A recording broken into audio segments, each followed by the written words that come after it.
Welcome to Growing Bremerton Together with Mayor Patty Lent. We're on location today at the Gold Mountain Complex. My special guest today is Tim Sheldon. Not only is he our senator down in Olympia for Mason County and for District 35, but he's also a county commissioner. So along with me as the mayor, we're going to have an exciting legislative conversation. Please stay with us.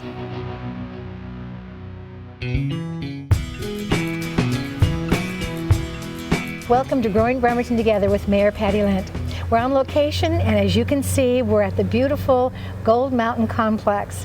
36 holes, we have 2 courses, and my special guest today is Senator Tim Sheldon from Mason County. He wears 2 different hats in the legislature, for both locally as well as for the state, so we're going to learn more about him. Welcome.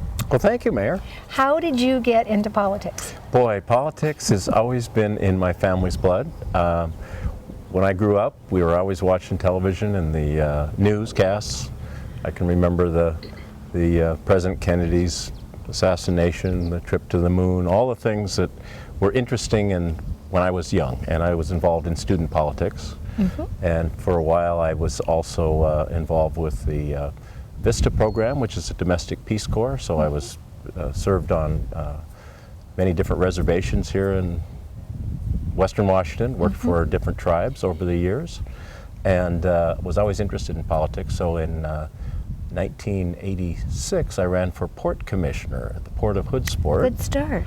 And I was elected there. And then in 1990, I ran for the House of Representatives, and I was elected as well, and then served until 1997 when I was elected to the state Senate.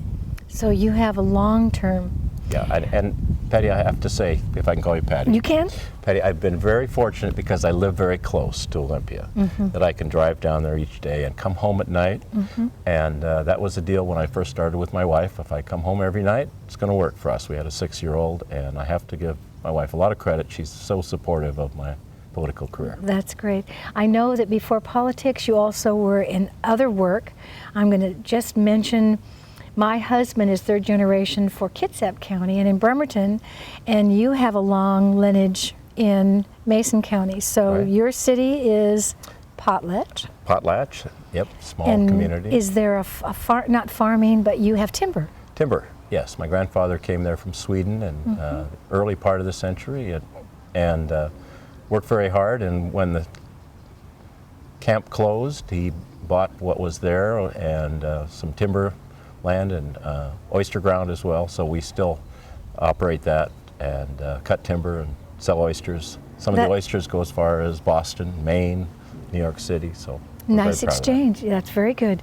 I know that I met you first when I was a county commissioner. Correct. So it's 10 years ago, and in your capacity, you were always down in Olympia. How did you get interested in more local politics and look at a commissioner's position in addition to senator? Well, I'd been always involved in local politics in Mason County. I was the Economic Development Council Director for 18 years. And I decided I wanted to change hats and really control the levers myself, as you did as a county commissioner. And I ran for the county commission and was elected in 2005. And you can hold 2 offices in Washington State if they're not incompatible. And those 2 are offices in the legislature, which is part-time through our Constitution. And the county commission works pretty well for me because I can go to Olympia when we're in session, and I've got 2 other commissioners that are great to work with. So I can serve both roles. I'm not going to run for the commission again. I've served now. I'm in my 9th year. 9th year. So I'll be done here fairly soon. Have you found any conflicts as far as the 2? And I'm sure that if you thought there was one, you would recuse yourself from a vote. No, there hasn't been. There's a lot of people in Olympia that have other jobs. Almost everyone does. So there's conflicts with your job. But my conflicts are sometimes with time. And this year I was fortunate enough to be elected by my peers as the president pro tem of the state Senate. So I preside over the Senate when the governor is out of town or the lieutenant governor cannot handle the gavel. So that keeps me in Olympia a little bit more than I have been in previous years.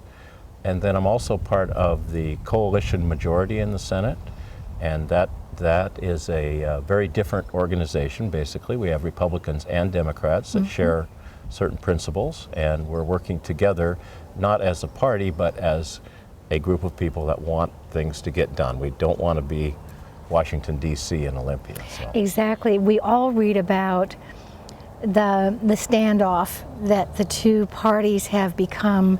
There doesn't seem to be moving forward and making decisions. So whose idea, or was it a group of you that decided this coalition could restructure state government? Yes. A group of us started last year.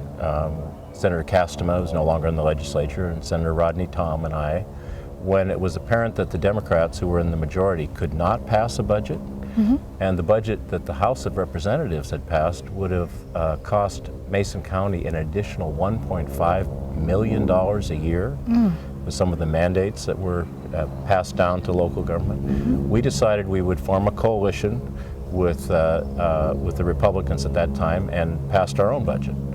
And then after one extra session, that budget passed 44-4. So we did achieve a bipartisan budget. And this year, we said, well, let's not wait till the end of the session to do something. Let's come together with our own principles, which we want jobs in our economy, jobs. We want to make sure education comes first, and we want to make sure the budget's passed, and the budget is sustainable.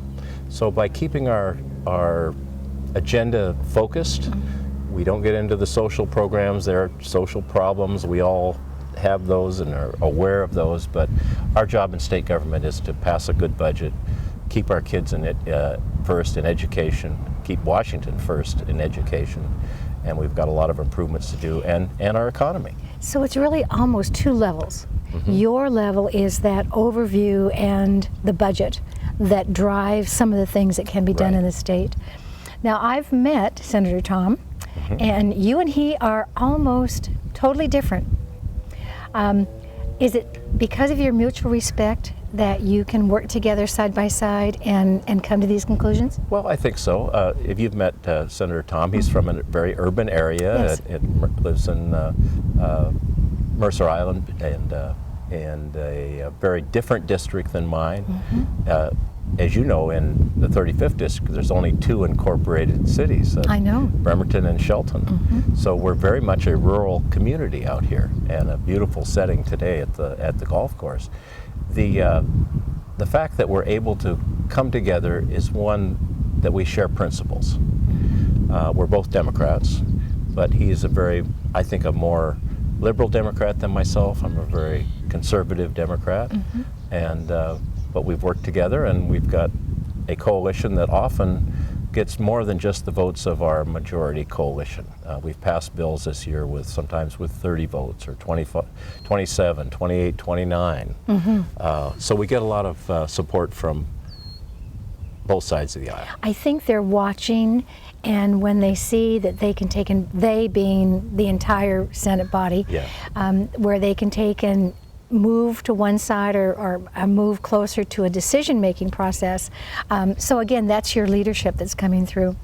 Have you had some negative things come from some of the other members in the Senate? Oh, yeah. Where are they most against what you've been able to accomplish? Well, many members of the Washington State Senate, of course, come from the urban centers of Seattle and Tacoma.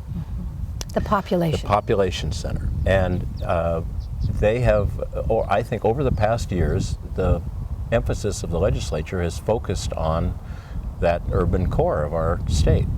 And it's very different than what we deal with outside of Seattle and Tacoma.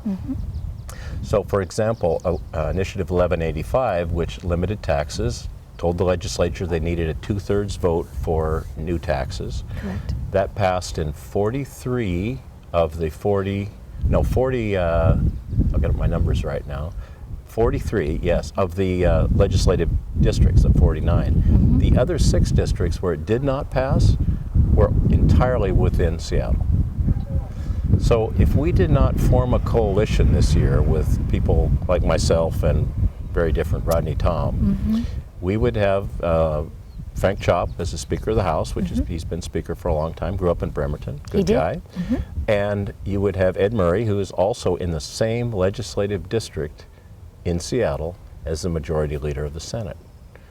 And Jay Inslee, who I served with in the legislature when he was in the House years ago, received 78% of the vote in Seattle.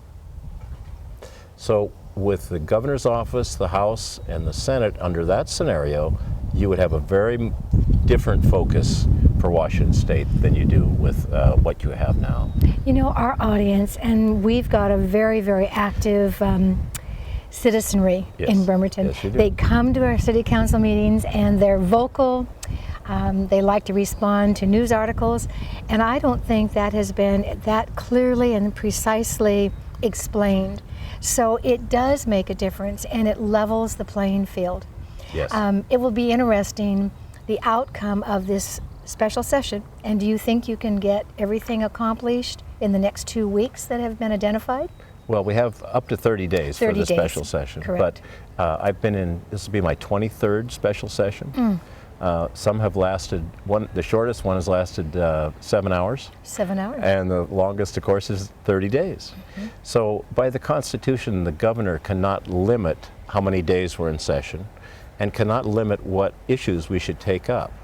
But our majority coalition feels that some of these social issues that were presented to us at last session have been dealt with. There's no reason to bring them up, and I don't like the idea of the governor tying the budget to those issues. So I'll give you one that I think that we have to be very careful with. No one likes drunk drivers, and especially the fatalities that could be caused by drunk drivers. But you arrest drunk drivers in the city. We do. We at Mason County address the problem too on the highways and arrest drunk drivers. But if penalties are such that we, the city and the county, have to pay the bill, this is going to be very costly. So in Olympia, I'm very much against sentencing these repeat offenders to less than 1 year in jail. Because if it's 364 days or less, the cities and the counties will have to pay this enormous bill. If it's a year or more, these individuals can go to the big house, can go to the penitentiary, where the state will pay the bill for their health care, for their incarceration, which I think is legitimate. The cities and the counties are subdivisions of the state. That's correct. But we can't just be passed down the responsibilities of the state and told, pay for it. This is those unfunded mandates. And for a while when I was a county commissioner and down in Olympia, we would wear the buttons with the big stripe. Don't give us any more unfunded mandates. That is a perfect example, and it's something that we care about. You may know that we have a new police chief. Yes. He actually was a King County sheriff appointed. Yes. It's to our benefit that the election came out as it did, and we're proud that he's here. He, like yourself, is bringing forward some things that he feels are going to make a difference. That revolving door where a criminal or someone that's been accused and or convicted can go through the system, be out on the street, and go through the system again. It's a costly thing, and our taxpayers suffer because the things that they need that money to go to is going to those types of circumstances. Yes. And the city, like the county, spends an enormous amount of money on criminal justice. The court system that you operate, that we operate, the jail that has to be maintained, and the police officers that you have. It's a tremendous burden that the cities and counties have that is often not realized by state legislators. And so I try very hard in my caucus and on the floor of the Senate to talk about the responsibilities of local government and how the state should live up to their responsibilities. It's good. We'll watch now because we'll push this over. People that will be watching this will pay attention to what's happening in this special session. I'm going to jump just a little bit over to Growth Management Act. Sure. It's 20 years old, or 21, and this was a year that during the time that our economy was really at a low ebb, that you gave us some reprieve. and some of the 39 counties, because at one time, all 39 counties, it was one size fits all. It became an expense to some small counties that could not afford the planning and the requirements for that. So now that we've lessened that, Yes. have you found in the wisdom of that act things that maybe could be changed that are more flexible, like a comprehensive plan that is improved? It takes years to have outreach and support it through council, and then we have to live by it for such a long period of time. Any hints for us as where we could go with that? Well, when the Growth Management Act was begun in 1990, Booth Gardner was the governor. And of course, Booth Gardner has just passed away, and he did a wonderful job, I think, I knew as him governor. well. And he did say that if one thing he could change, he would have the Growth Management Act be more flexible. Yes. And he did not feel that you pass a bill and that's it forever. So I would like to continue that legacy and give the local governments more control, because you're closer to the people, you understand better what's going on. And some of these, say the shoreline master plan that you'll put together and work with on the county. We approved ours last December. And then it goes to Department of Ecology. Yes. And they have the say if it's reasonable or not, if it's acceptable or not. We don't have the answer back. You don't have the answer back yet either. So I think we could make a lot of changes. And one thing that we do work with very closely in Mason County is with Kitsap County and Bremerton, where we connect in the north area there along Belfair, North Mason area, and we share jobs across the border. Lots of people work in Mason County, lots of us go into Kitsap County to work. Work at the shipyard. And we have a tremendous new asset there. There are sewage treatment plant that was just built in Belfair. It's a I've gone by state-of-the-art, it, and it is state-of-the-art. So we're very receptive to growth in that area, both on the Kitsap County side of the line, in the city of Bremerton, and as well as the Mason County site. Well, I want to bring a challenge. We just finished a mayor's challenge on water conservation, and from the day that we began that challenge, our citizens cooperated. They took it to heart, and we stayed #1 in the entire country. Good. In a city of our size. So saying that is, we have annexed the South Kitsap industrial area. Yes. That is our focus for growth and the jobs that you're describing. If we could join a partnership, if we could sit down at the table and do some planning, I'd like to do that sooner than later, Tim. Yes. I'd like to look at where your treatment plant, it's in place, you've state-of-the-art. If you could expand that down Highway 3 and connect to where we have an opportunity for not a correctional facility, but an intake center. Yes. That would bring approximately, I think, 650 jobs. Both sides would anticipate a tremendous growth, and it would benefit both counties. And we do a lot together as it is. Yes, and that area is perfectly zoned for that type of activity. I can tell you it's the proposal by the state will happen someday, and there are 3 finalists for it, and I think that we're in the running. Our site is the most advantageous, mainly because of our workforce that we have here. We have an excellent workforce, and these jobs are usually different than a general custody type of operation, because, as you say, it's an intake facility, so the people coming in are being evaluated. There's healthcare things that are happening. We're taking a look at it, laying a baseline for them where they'll be. Sure. And there's quite a few professionals that work in that organization, as you know. One nice thing about the two of us is that, and I'm speaking Bremerton as well as Mason County, we both have a branch, or Olympic College. We both have Harrison. Yes. We both have Doctor's Clinic. We both have the things that our communities need for the growth and for the maintenance and that revenue source. I do know that we just got a new company that's taking a hard look at the state of Washington and our area, strictly because of Olympic College. Oh. They went online and they saw that Olympic College had academic curriculum for emerging companies. So the composites, for the things that are going to be happening in STEM programs, we are really #1 on that. One of the things I'd like to take and have you take back to Olympia, and maybe not in this session, but for future evaluation, our school programs and the money that needs to be addressed to go for education.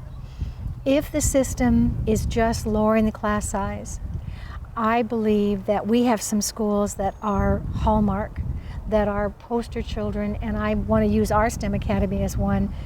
If they could look at similar types of schools or reproduce them and have them available throughout the state, I think that that funding source would have a bigger impact than just continuing what we're doing currently. Right. Is that a possibility? You bet it is. I think what we found in Olympia, and I'm not on the education committee, but what I found is just to continue funding, raising funding, more obligation, and not see The change. the change. You put it well, the change that should be coming. And we have to really dig into it and make sure that our programs are the best and that we are really holding everyone accountable. You know, accountability is a tough word to have, but that's what the citizens demand. They are the ones that are paying for state government and education, and they want to see our kids come out with a very good education, be able to go to Olympic College if they want, or go to the University of Washington. They want to keep tuition low, and they want their kids to be able to not have to take the remedial courses that are often a requirement when someone comes in from a high school into the college level. Exactly. They have to start over. And they need good skills programs because not everyone's going to have a white-collar job. There's a tremendous amount of good jobs available now that companies are hiring people from out of state to come to Washington to fill. So that's very true. I do know one thing again, because we're talking legislature, sequestration on the federal side. Senator Murray from D.C., Washington D.C. was here, and she was interested, and what she said was, in Washington D.C., they don't think that sequestration is making a difference. The comment is, we've done it, we've gone across the board, we've put kind of we've squelched some of that spending, and there's no repercussions. So what she learned, and we had all kinds of not just agencies, but bankers and business people, and they said there is a fallout. And the message is, if you're not seeing it today, the trickle-down effect will be tremendous. Yeah. What our shipyard, which many of your citizens work, they have not hired 1,000 people in February, and they could have hired another 400 in April. Wow. So when someone says, well, yes, but they haven't That's laid big. anybody off, when you That's a big haven't effect. hired the people to do the job, and our stenists just arrived back, there's a timeline, we don't feel that they're going to be able to do the work on that aircraft carrier with sequestration. So can you and can I, as local legislators, do something back in Washington, D.C.? Sure. I think I'd we like can- our citizens to do the same thing you're going to recommend. Absolutely. We have to relay that message to our elected officials back there and be advocates for our local communities and also advocates with the Navy. I know you're very well connected with the Navy brass here in Bremerton, and that's very important to do, to give them what we're hearing from the citizens in the grocery store, at the supermarket, wherever we are. That's right. We hear. So. And we do here. And the message I want to leave is, if you felt this was too legislative, it's because we've got a top person, everything represented, a commissioner, a senator, and a mayor. We're talking about the issues. Hit them all. That Trifecta. And it affects all of you. So if you've liked something that we've said and you'd like to take and participate, watch, because we're going to put up some of the contacts that you can make both in the state, in Olympia, as well as Washington, D.C. It's been a pleasure having you. Thank What an you, Mary. education. Thank you very much. And we'll see you next time.